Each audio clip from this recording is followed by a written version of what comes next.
Continuando con la tercera parte del curso de seguridad física y ambiental, hay que mencionar algo muy importante, y es la colocación de detectores de metal en los principales puntos de acceso de la organización. Entonces es importante registrar a todos los usuarios que entran y salen de la organización para evitar que lleven consigo algún tipo de arma, pistolas, puñales, tijeras o herramientas como martillos, desarmadores, barras que podrían utilizar como palancas para forzar alguna puerta. Y en la salida también es importante registrar a las personas que entran y salen para evitar que se lleven algún objeto robado, por ejemplo algún celular, alguna laptop, algún disco duro, algún elemento de la organización. Hay varios tipos de detectores de metal para cumplir esta labor. Entonces existen algunos detectores de metal que son manuales, es decir, son portátiles y se les puede dar a cada guardia, en este caso, que está en la puerta, para que vaya verificando que las personas no lleven objetos de metal. Y existen otros detectores de metal un poco más avanzados que van incrustados en la puerta. Entonces, si una persona pasa por aquí, el detector de metal lanzará una alerta, en este caso si la persona lleva consigo o no algo metálico. En algunos lugares como universidades o entidades del gobierno, de hecho, generalmente cuando una persona lleva una mochila, existe un espacio o un área donde, en este caso, el visitante debe dejar ahí su equipaje y solamente entra con lo necesario, con lo que es estrictamente necesario. Entonces, muy importante colocar detectores de metal en los puntos de acceso. Hablemos un poco de las ventanas.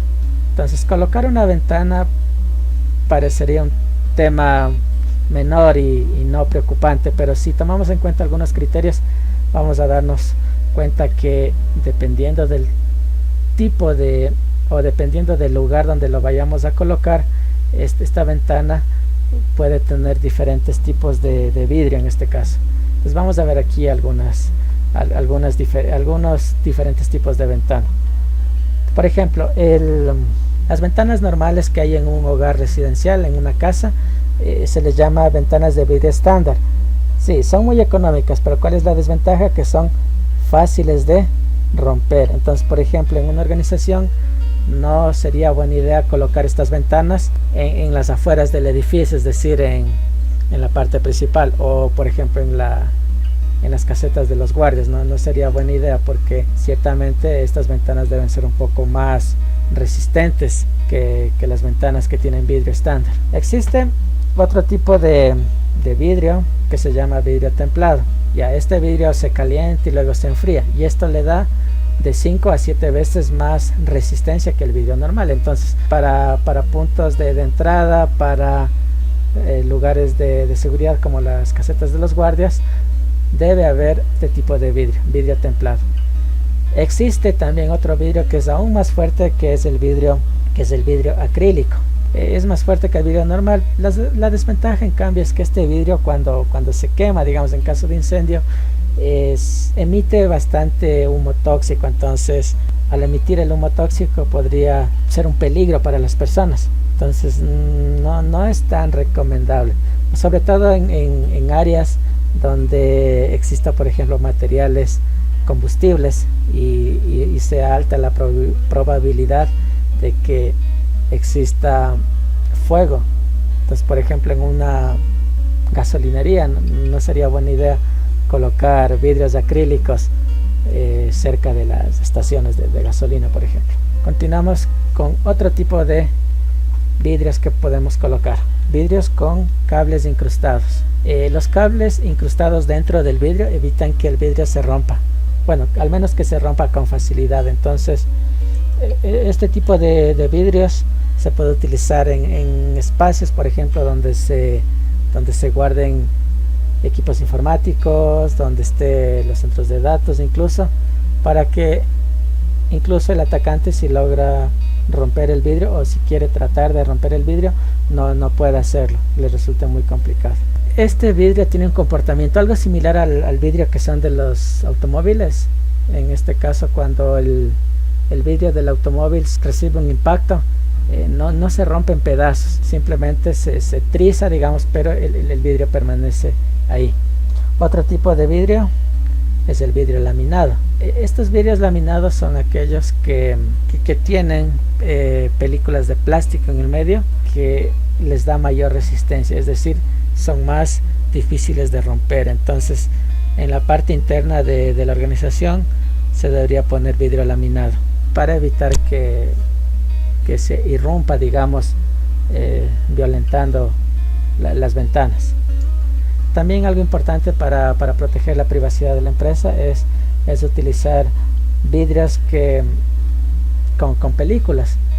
Una película, digamos, es una lámina que obstruye la visibilidad, es decir, desde la parte de afuera no se puede ver, pero desde adentro sí se puede ver hacia afuera. Entonces este vidrio nos ayuda bastante a proteger nuestra privacidad, ya que si nosotros estamos trabajando en un proyecto importante, por ejemplo, sería muy importante que desde edificios aledaños, en este caso, no vean lo que estoy realizando o lo que tengo dentro de mi oficina.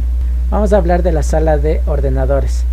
Las salas de computadoras o las salas de ordenadores es donde se almacenan los equipos informáticos, donde se hace el trabajo computacional. Entonces básicamente aquí podemos observar que las computadoras, tenemos los servidores. Entonces este centro de datos, en primer lugar, tiene que estar en la parte céntrica de la organización. En segundo lugar, debe colocarse en bastidores cerrados para que no cualquiera pueda acceder e incluso para darle un mayor aislamiento en temas de seguridad.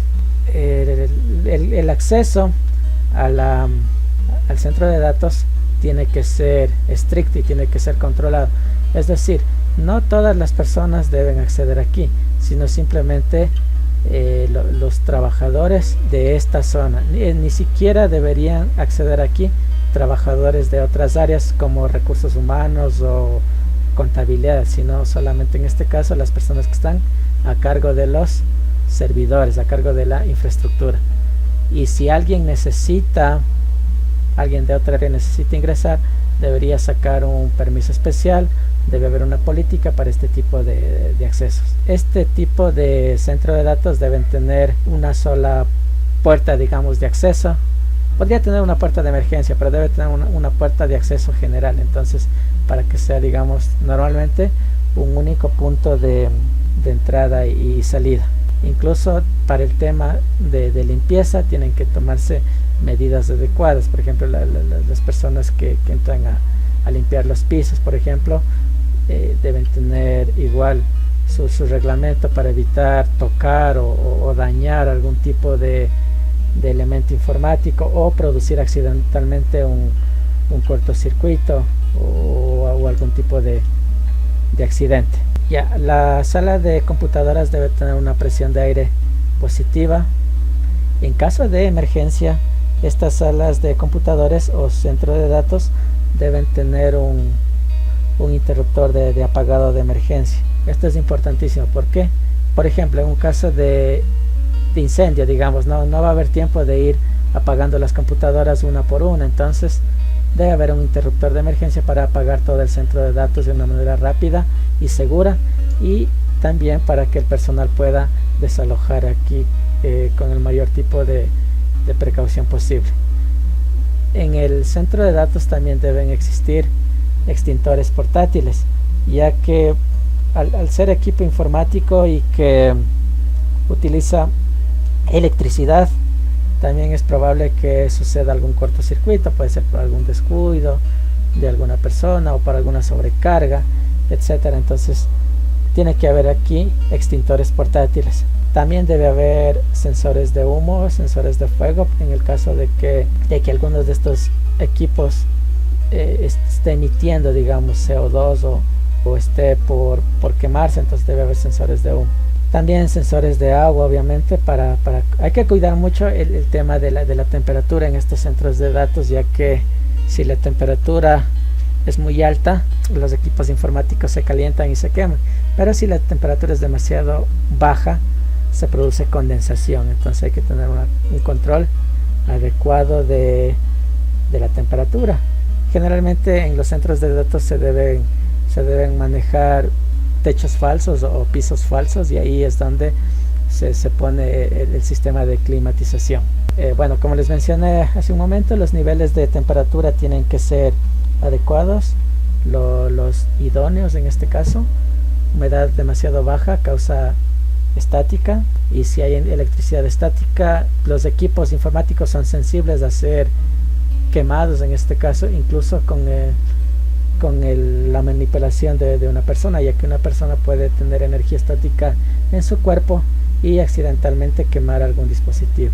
Si la humedad es demasiado alta, existe corrosión en las piezas metálicas, entonces hay que tener un nivel adecuado.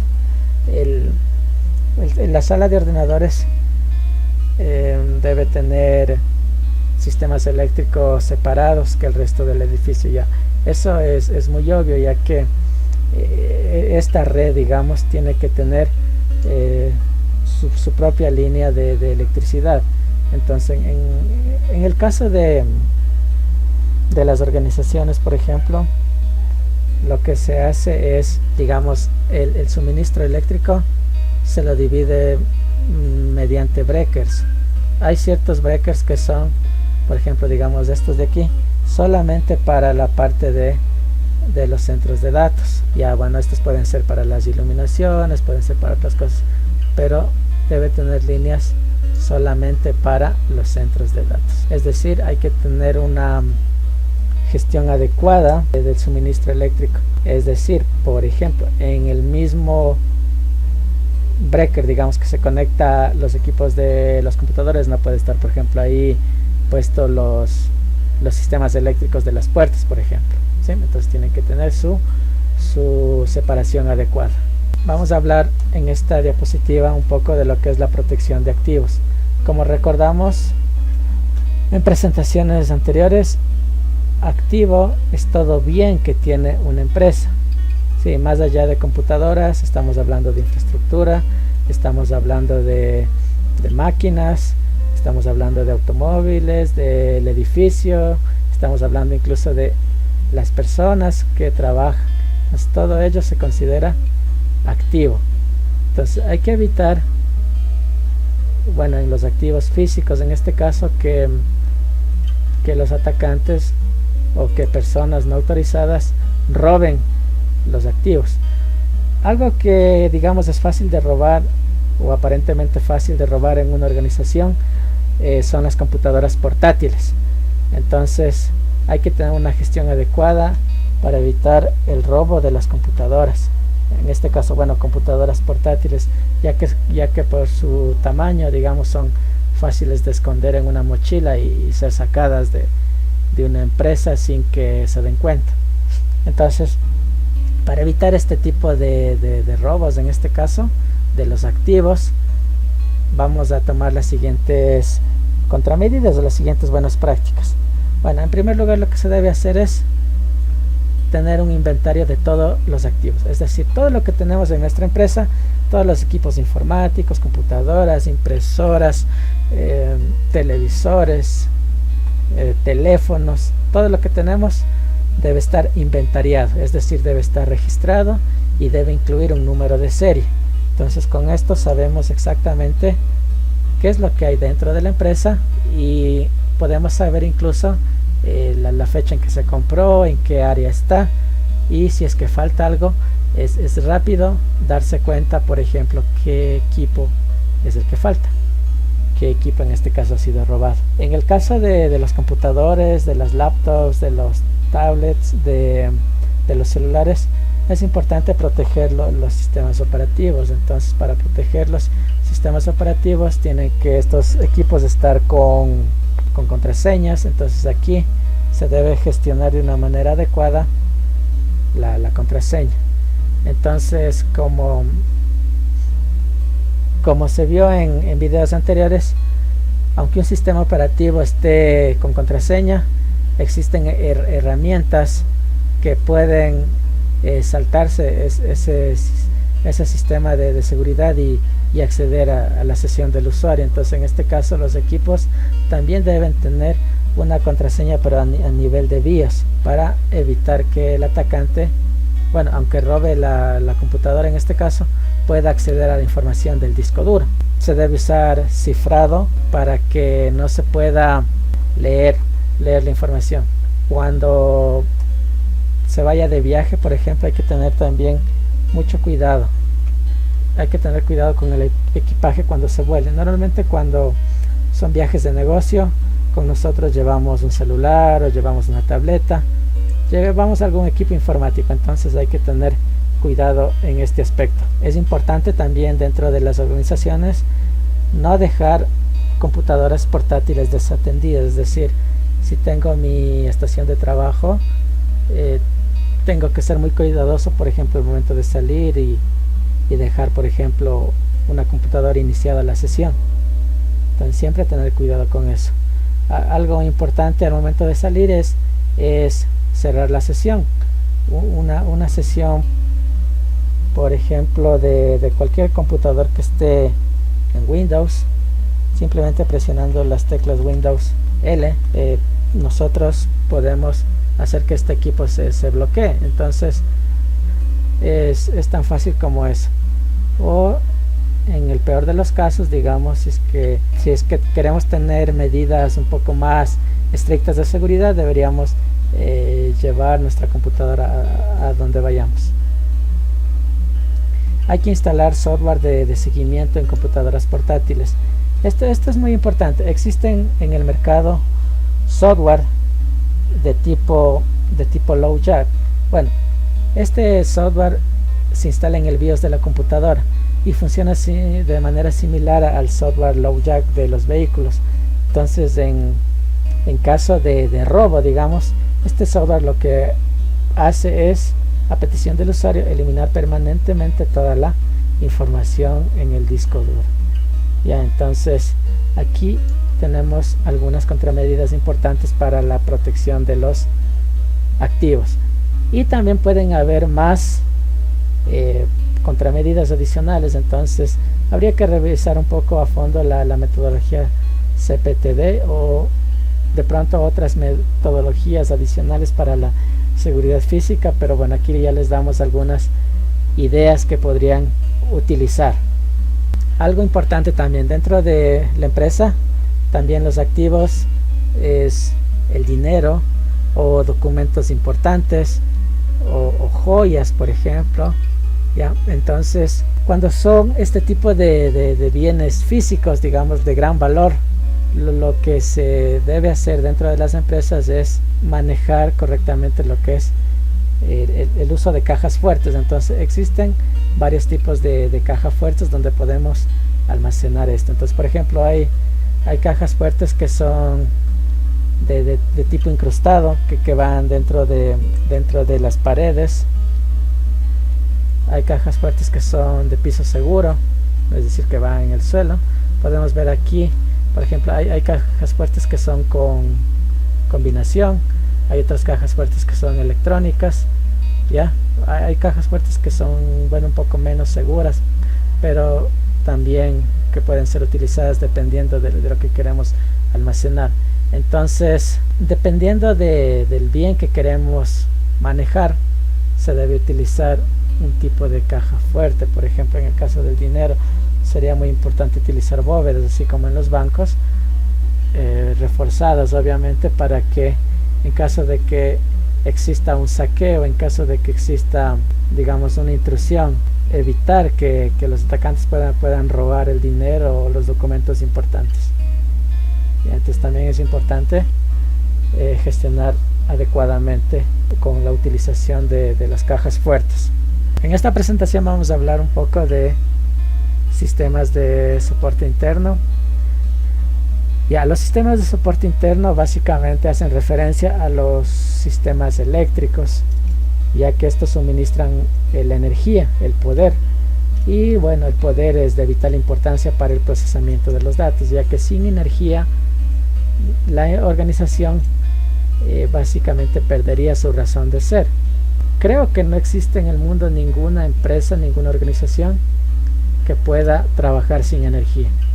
Entonces la energía es vital para el procesamiento de los datos, para el funcionamiento de las máquinas, para las líneas de comunicación, para los mecanismos de seguridad, ya que muchos de los mecanismos de control de acceso son eléctricos, son electrónicos. Entonces, ¿cómo gestionamos de una manera correcta la energía? Entonces, como podemos observar aquí, es importante tener generadores eléctricos adicionales. Entonces, en caso de que exista un corte de luz, estos generadores de respaldo nos darán nos dará una línea eléctrica adicional, digamos, con la cual podríamos trabajar eventualmente.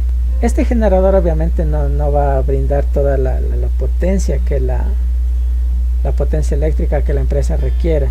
Sin embargo, puede ayudar para subsanar, digamos, al menos temporalmente,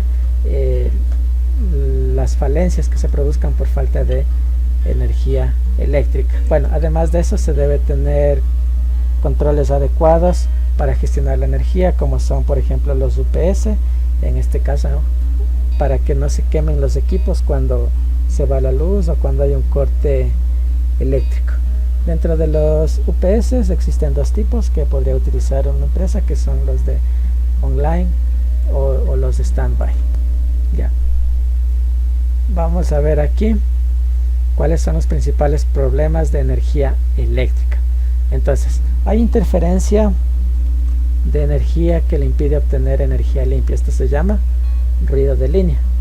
La interferencia electromagnética puede crear ruido. Por ejemplo, los motores pueden generar campos eléctricos.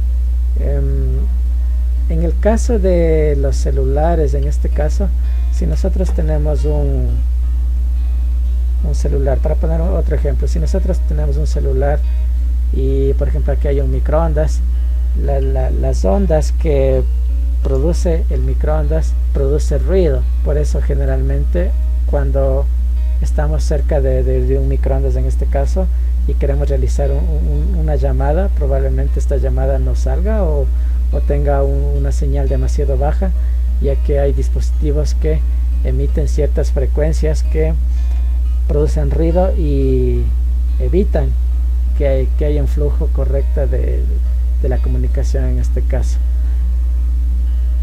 Además de eso, hay otro tipo de interferencias, por ejemplo luces fluorescentes y ese tipo de cosas. Entonces hay que en lo posible tratar de evitar todo tipo de interferencias para que en este caso las ondas de radio, de internet, de wifi o satelitales puedan fluir de una manera limpia.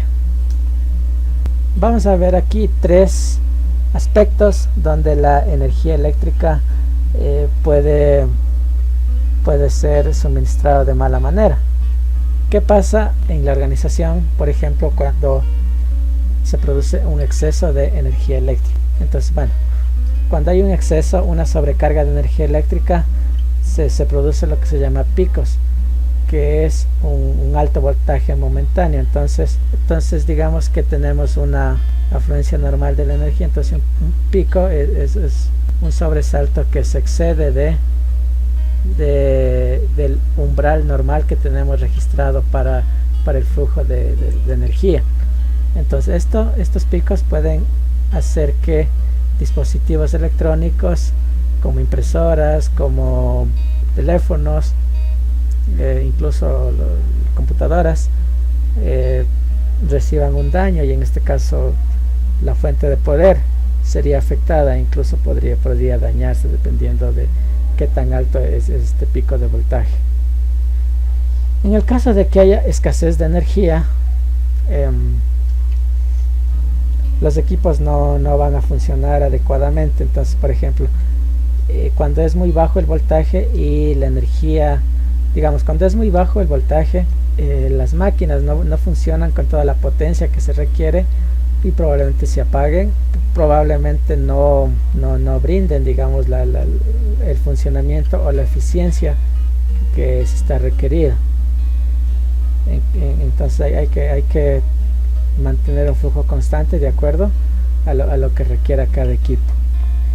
Y bueno, y lo peor que nos puede pasar es que definitivamente nos quedamos sin energía eléctrica. Entonces cuando hay pérdida de la energía existe la interrupción momentánea, entonces se puede perder el conocimiento. Bueno, aquí se refiere al conocimiento de los datos, ya que si nuestra empresa, por ejemplo, maneja muchas transferencias en línea y se nos va la luz, toda esa información que estamos en ese momento procesando se perdería. Entonces, dependiendo de la importancia de nuestro trabajo, por ejemplo, si es un banco, entonces así sean pocos los minutos que se pierda, digamos, la conexión o la energía o se caigan los servicios, ese poco tiempo para la empresa le va a significar millones de dólares en pérdidas. Entonces, como se mencionó anteriormente, hay que tener en lo posible sistemas de respaldo, generadores eléctricos auxiliares, para que aunque la energía se vea afectada o se pierda el suministro de energía eléctrica, se pueda trabajar al menos en los aspectos más prioritarios donde se necesite energía.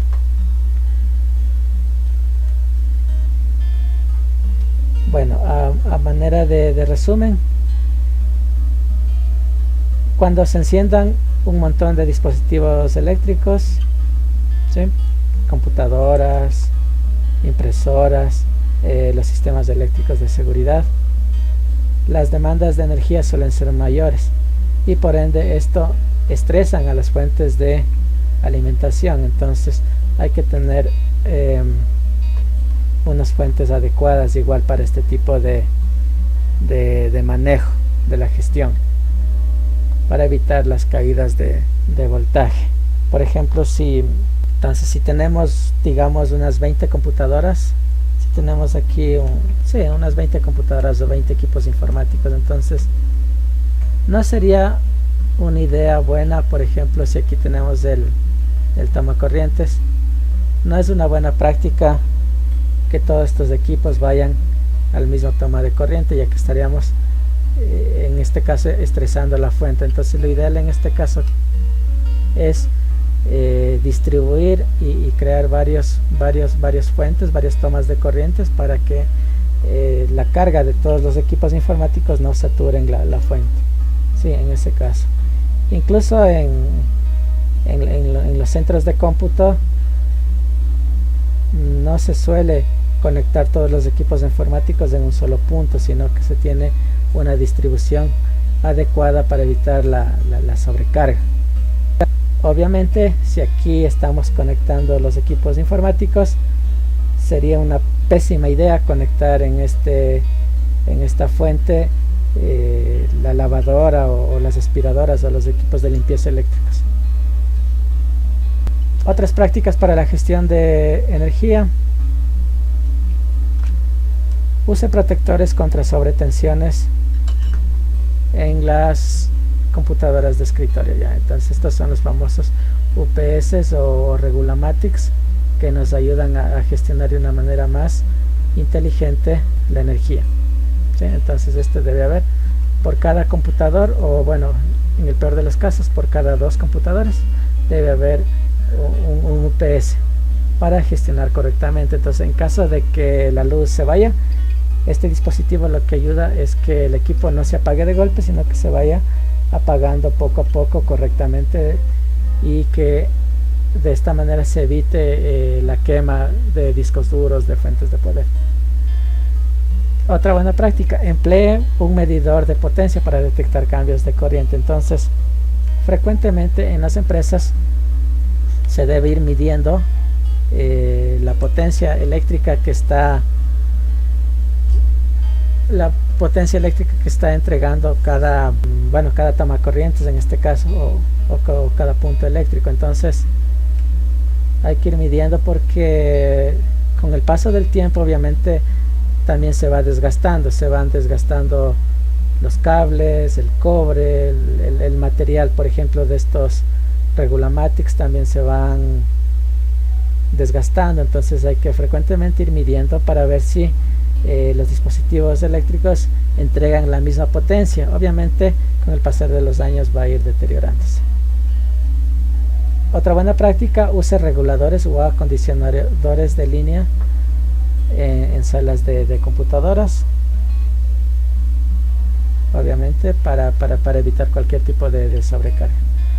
Hay que utilizar sistemas UPS, hay que proteger los cables de alimentación. Ya esto también es muy importante, ya que los cables no pueden ir, digamos, al descubierto, sino que tienen que ir empotrados en la pared, o en el peor de los casos deberían ir en canaletas, ¿ya? Para evitar que alguien accidentalmente los pise, los rompa y produzca un cortocircuito. Entonces proteger los cables de alimentación es muy importante. Y bueno, también no haga funcionar la energía sobre o debajo de luces fluorescentes, ya que esto también produce interferencia. Listo, entonces aquí tenemos algunas mejores prácticas para la seguridad física que usted puede implementar en su empresa. Listo, entonces vamos a dejar el video hasta este punto. Entonces en la próxima entrega hablaremos un poco más acerca de los problemas ambientales y su implicación en la organización. Entonces de la misma manera estaremos hablando sobre la metodología y estableciendo algunas contramedidas o salvaguardas que se pueden dar para proteger de una manera más eficiente a la organización. Muchas gracias, espero verles en el próximo video. Si tienen dudas o comentarios me dejan saber por favor en la caja de comentarios. Listo, eso es todo, muchas gracias, adiós.